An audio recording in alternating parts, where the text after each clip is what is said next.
Time 10:30కి అవసా ఉండది. ఇప్పుడు వచ్చింది మా మేడము. వచ్చి సామాన్లు దించమని చెప్తున్నది. పొద్దున్నే స్కూల్ ఉండయి. 2 రోజుల నుంచి నాకు నిద్ర లేదు అసలు. మొన్న నైట్ పెళ్ళికి పోయి 1 గంటకి తొడుకోవచ్చినారు.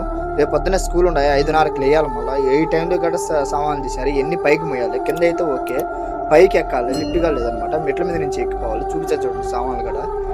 పగులంతా ఏం చేస్తారో తెలియదు కానీ ఇల్లు నైట్ 11కి 12కి ఆ టైంలో తెస్తారు సామాన్లు. మళ్ళీ పొద్దున 5:30కి లేచి స్కూల్ డ్యూటీలు చేసుకోవాలి.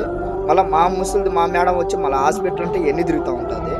నిద్ర లేదు అసలు. చూపిస్తా చూడండి ఎన్ని సామాన్లు తీసినారో.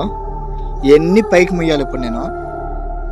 మేడ మీదకి పైకి మొయ్యాలన్నమాట. పై నుండి ఇంట్లోకి మొయ్యాలి. ఆ కిటికీలు కారస్తాయి కదా, అక్కడికి మొయ్యాలన్నమాట నేను.